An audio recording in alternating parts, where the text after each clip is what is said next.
Because this industry is very insecure, very insecure, very insecure.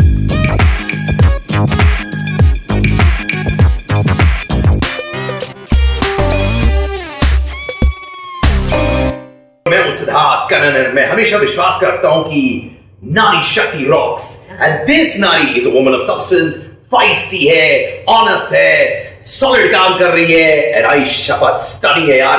ताली बजाओ मेरे सोना भास्कर के लिए, तालियां। खुद ही बजा लेते हो। मैं भी यही करता हूं यार, खुद ही बजा लेता हूं।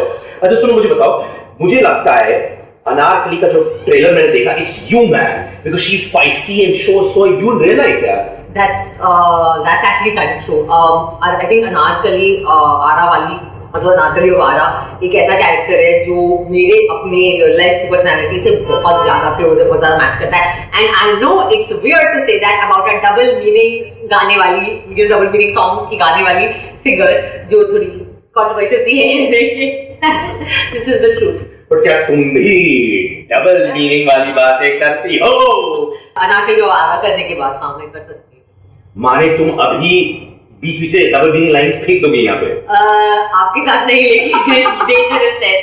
ऐसी लाइनें तभी फेंकना चाहिए जब आप ऑडियंस से थोड़ी दूरी बनाएंगे अपने। But you know what I love about you यार? जब मैंने feisty word देखा ट्रेलर में, I really thought it was you. You are also the epitome of honesty in the business यार। Little too honest, little too honest, I think.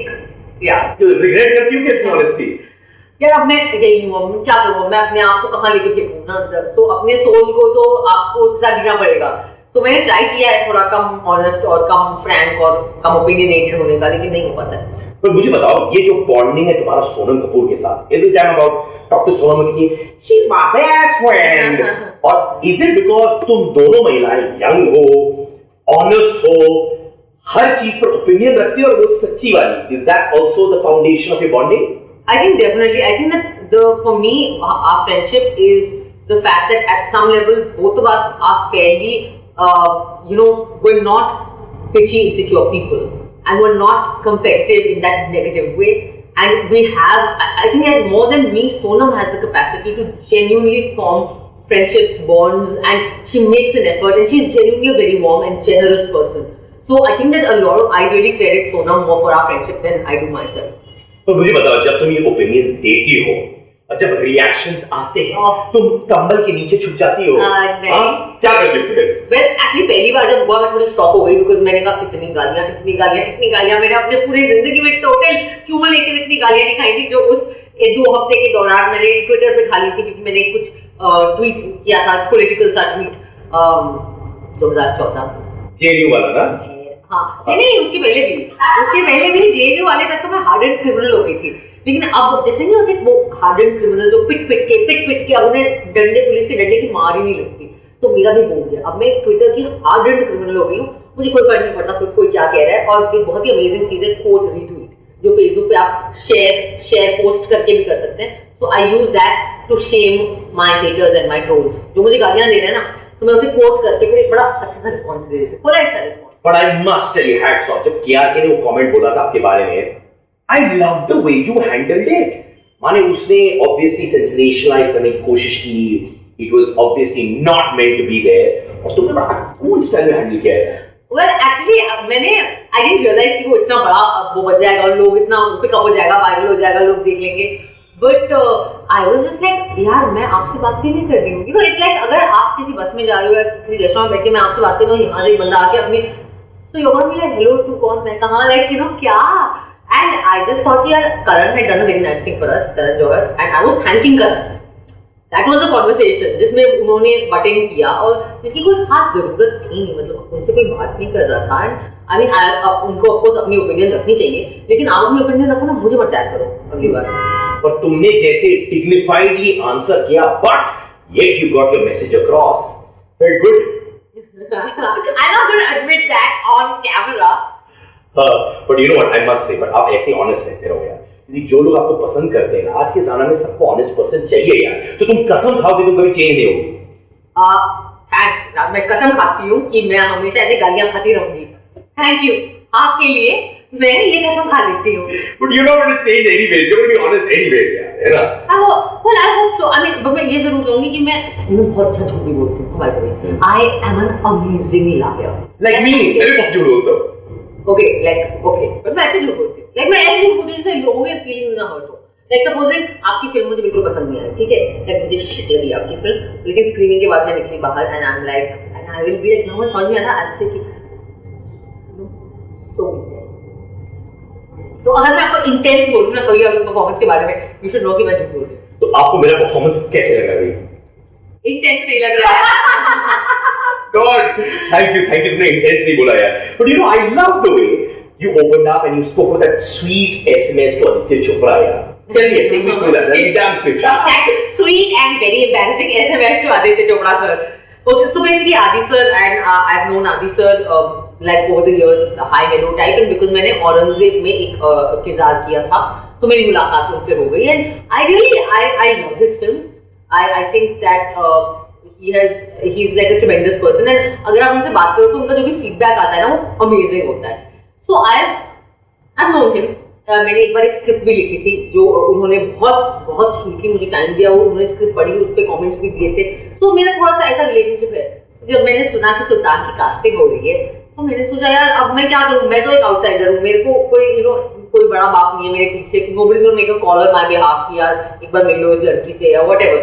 So I thought कि मुझे पता था कि they are not being able to find a heroine, तो because कुछ मतलब उनको काफी टाइम लग जाता वो रोल कास्ट करने में.